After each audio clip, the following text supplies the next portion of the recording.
Good evening and welcome to the Monday edition of Source 16 News. Topping our news this hour, business owners in downtown Mayfield are upset that a parking ordinance isn't being enforced. The problem was a hot topic at tonight's City Council meeting. Courthouse employees have been taking up parking spaces outside businesses, forcing customers to park up to 2 blocks away. Meanwhile, it's official. Brian Morrison is Mayfield's new police chief. The council approved Mayor Teresa Cantrell's pick after former Chief Barry Rice stepped down to take a job with the Kentucky State Police. We will have more from Mayfield's City Council meeting tomorrow night at 6 and 10 on Source 16 News. The city of Hopkinsville held its second community conversations tonight at Millbrook Elementary School. After a brief play by Millbrook students, Mayor Dan Kemp announced Thomas Wolf of Racine, Wisconsin, has been hired as the city's new public works director and will start work next month.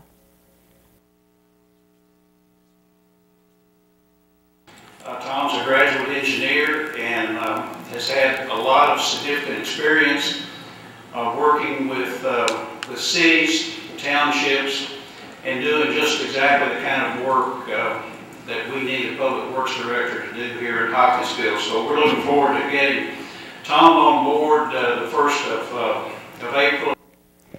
In addition, Kemp updated attendees about how well the local economy is doing. As you may or may not know, the Community Conversations is one way area residents can meet one-on-one with the mayor to discuss their concerns, whether it's a neighborhood problem or a community-wide concern.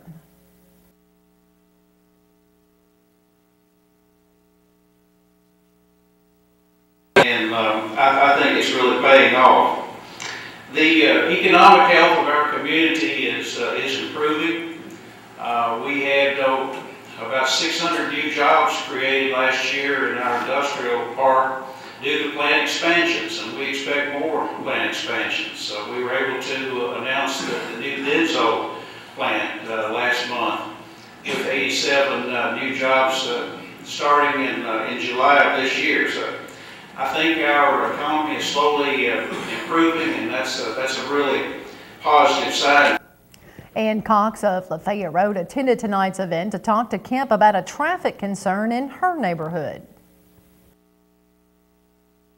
I live in Briarwood, but it's behind Holiday Park, but I have to go through Holiday Park, to get out to Lafayette Road. And, it's a problem. If you're going to turn left, I've waited as much as 15 minutes to try to get out. If you go to the right, you can maybe 5 minutes max. The next community conversations will be held on Monday night, May 9th from 5:15 to 7 o'clock at Belmont Elementary School. Kentucky Governor Steve Beshear is scheduled to make a stop in Hopkinsville tomorrow morning on his 2-day trip across the state.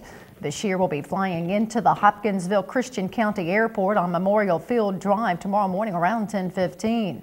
The governor is urging the public to call on their legislators to balance the Medicaid budget to avoid provider rate reductions and cuts to education. Prior to his stop in Hopkinsville, Beshear will be flying into the Barkley Regional Airport in West Paducah. He is also scheduled to fly to Bowling Green, Owensboro, and Louisville tomorrow. Area students will now have an easier time furthering their education thanks to a new partnership between Hopkinsville Community College and Western Kentucky University.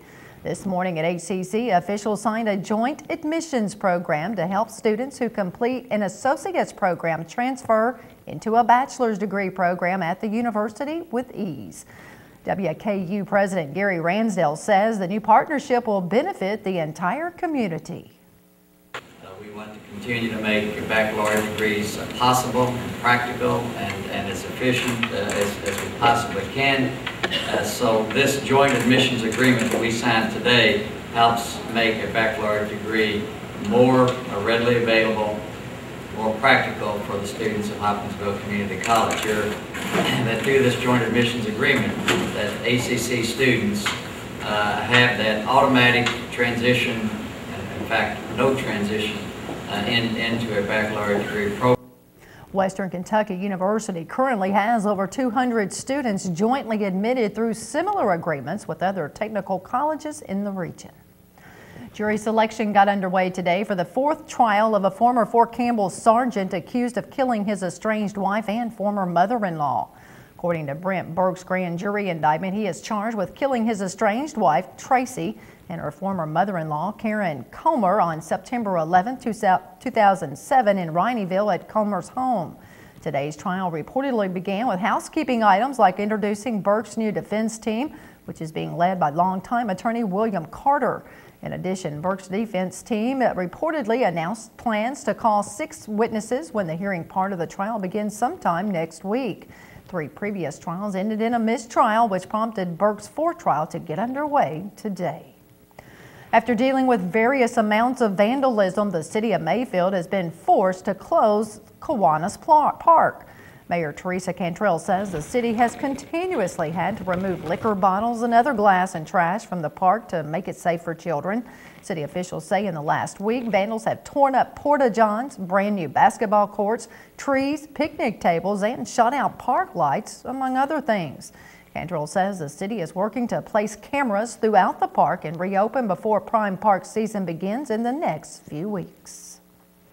Police are investigating an armed robbery that occurred in Hopkinsville Friday night. A 17-year-old male reported to Hopkinsville police at around 10:30 Friday night. He was walking home from work on South Fowler Avenue when 2 unknown black males in their late teens or early 20s, wearing dark clothing and wearing dark bandanas on their face, approached him. The victim told police that both suspects were brandishing black semi-automatic handguns, and one of the suspects took some cash and other items from him while pointing the gun at him. Both suspects then fled the scene. A raid at an adult business in Hopkins County landed a Marion woman in jail for allegedly selling simulated controlled substances and distributing obscene material. According to Kentucky State Police, 57-year-old Joanne Warner of Marion was arrested on a warrant this morning at her home. State Police began an investigation on March 9th and served a search warrant at Dusty's Adult World on White City Road in Morton's Gap, which is operated by TSCS Group Incorporated. According to police, Warner is the president of TCSC Group. Troopers reportedly found salvia or a simulation of salvia displayed in cases along with paraphernalia. Troopers also located numerous items that were of obscene nature, including DVDs and magazines. Warner is charged with 79 counts of possession of drug paraphernalia, 23 counts of prohibited practices concerning substances that simulate controlled substances, and 16 counts of distribution of obscene matter. She was lodged in the Hopkins County Detention Center.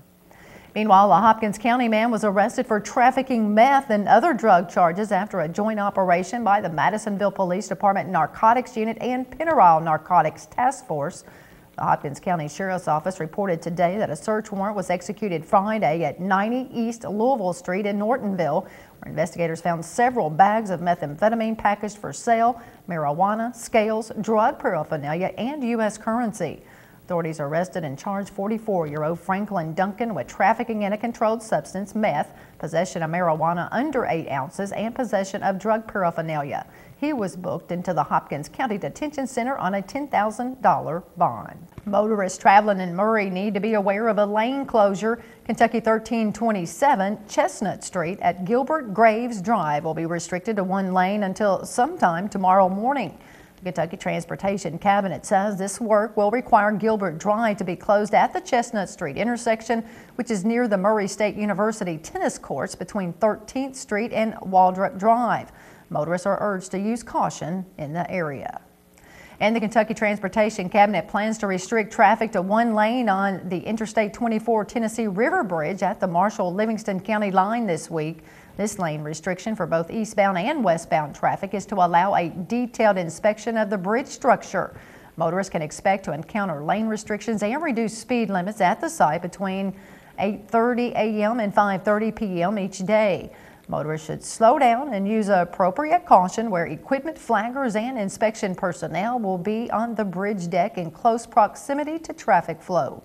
All long-span bridges in Kentucky get a detailed inspection every 2 years, with additionally walk-through inspections on an annual basis. The inspection work is scheduled on a weather-permitting basis. Now here is a look at some upcoming chamber events brought to you by the Hopkinsville Christian County Community Vision Plan. A ribbon cutting will be held at Pinneral Children's Advocacy Center Wednesday at noon at 409 East 7th Street to celebrate their grand opening. The Hopkinsville Christian County Chamber of Commerce Agribusiness Committee is celebrating National Agriculture Week with an eye-opener breakfast and special recognition of leaders in agriculture Thursday morning at 7:30 at the Christian County Extension Office at 2850 Pembroke Road. To RSVP, contact Amy Midget Blacklock by tomorrow at 270-885-9096.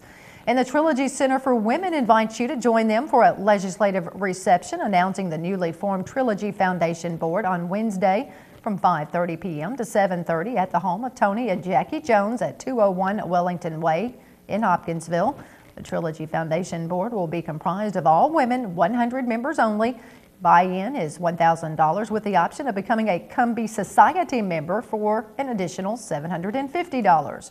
For more information, you can contact Virginia Gray at 270-484-0470. These chamber events are brought to you by the Hopkinsville Christian County Vision Plan. Taking a look at Tuesday's Mega Millions jackpot, it's up to $172 million, and Wednesday's Powerball jackpot is $67 million.